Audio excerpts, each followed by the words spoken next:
How do you make your best decisions concerning where is your next job? Collecting different experiences, being pushed beyond our own boundaries. Each of us has a very kind of an individual path in the front of us, and we need to know very strongly from our own heart what is it that we really want to go.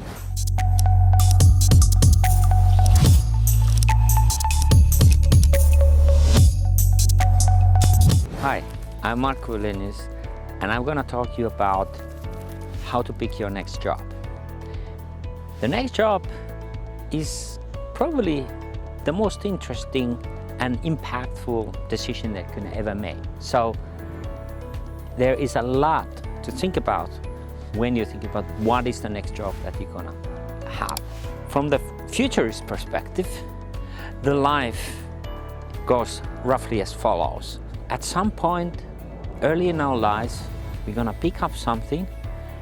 what we're truly passionate about, where we think that our real interest lies. And then we're going to move with that idea, with that passion, and see how we can, by collecting different experiences, by being pushed a bit beyond our own boundaries in the areas where we are not always so comfortable, but exactly that those experiences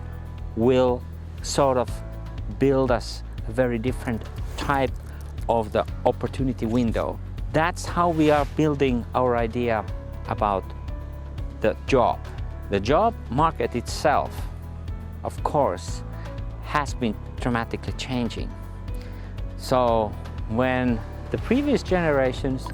went to the work, they quite usually thought that, well, let's pick up the job that's gonna last, if not the whole lifetime, at least a considerable amount of time. In our days, and more so in the future, we're gonna split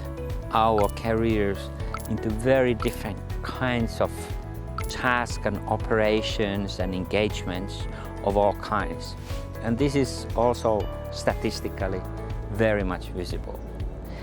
But coming back to the point of how do you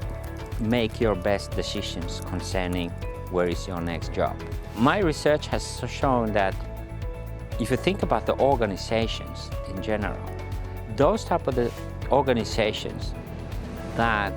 really invest in human capital, in less hierarchical forms of operations, and to whom the cultural capital, so the kind of a spirit of the company, is a very, very important part of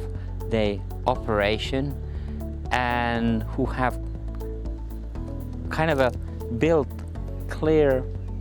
principles on which this organization operates on. Those type of the companies seem to be much more interesting than those ones that just maybe are able to create a big bunch of money, but are not necessarily those ones that can boast with a nice culture, supportive culture, where the hierarchies are not diminished. On the contrary, they can be very hierarchical companies. So with those type of organizations, usually they can be very good and competent, but the life in those companies might be quite miserable.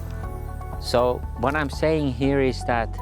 thinking about your next job, you need to look for the companies that are rating great when it comes to great places to work, which is the one way to measure the true sort of a quality of the companies, coupled with an idea that this company is something that has a specific way of thinking about how they are contributing to not only to the customers, but to the society in large. Back in the day, I would say, let's say 15, 20 years ago, people, for instance, who were studying in the business school, if you ask them, what do they want to do after the business school, and remember, I'm a business school professor, they usually said, well, they would love to go and work for one of those big companies, and because they have the best sort of opportunities to kind of walk higher on those corporate ladders. But again, that is maybe a bit on the past world right now. So those students that are now becoming available on the job market may be looking for rather, okay, let's look at the small companies, or maybe let's establish a company of its own, maybe with some other like-minded people. And so this idea of the biggest beautiful has been sort of converting into this very different kind of idea, which is that the small is beautiful. But I would say that maybe it's good to think about to work in a different kind of environments, a little bit on the big companies, yes, why not, but also the small ones, maybe to act as an entrepreneur at some point, but really kind of listening yourself very closely. What is the need out there? What do I need to learn next in order to do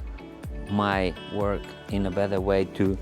work with my passion in such a way that it creates me a right type of the skills and competencies that are needed. And that will then, I would say, tell you, probably through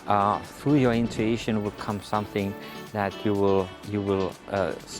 can sort of work on and think that, well, maybe after this experience I need a bit different kind of experience, so I might try to go for this direction, which is not exactly the continuation of the past, but a new experience, a new domain, but somehow connected to your core idea of what is it that you want to become as a professional and as a human being, because these two things are not completely separated. They are actually sort of integrated. And with that, the idea should be that the next sort of a stepping stone for me should be something that sort of a tweaks away from this kind of idea of the kind of a nice direct continuum, step aside a little bit, but with that new vistas opens up. And for me personally, a stepping aside, a tweaking from my direction, seeking for new experiences, seeking for creating new ways of understanding the world, pushing myself to work with the new types of skills has been essential part of my career. Also, even if I'm kind of based on academic world, I have been also working for governmental organization. I've been working with the businesses as well as the small businesses, and also NGOs that have always been a very important part of my world. Only because my own passion, and you can define yours. My own passion has been that I need to have a bit like a bird's eye view to the society, understand how society works in different sectors, and what is those things that connects and disconnect those sectors, because ultimately that tells you something about how the societies change, move on, evolve, sometimes revolves, and that is my job, basically, to understand how this actually happens and what are those kind of most important factors that affect those changes.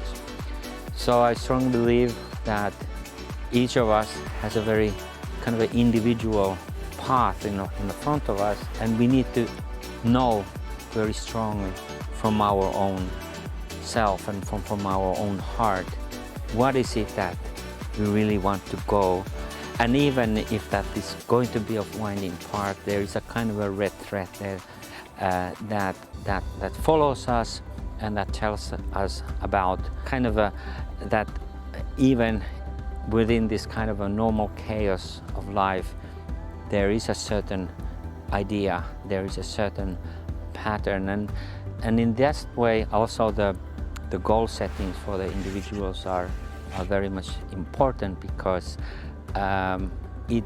sort of directs our thinking. Building intentions is an act itself, and helps us also to sort of to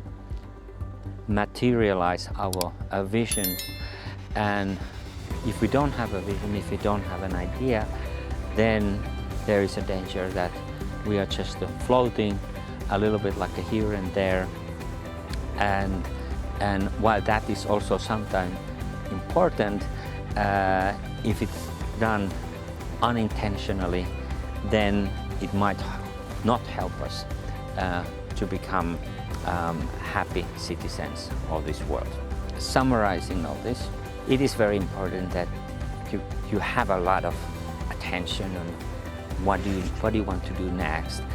and particularly if you feel that you are not in the right path right now, or you have done too much of one thing, you need to listen to your inner voice, keep connected to what your true passion is,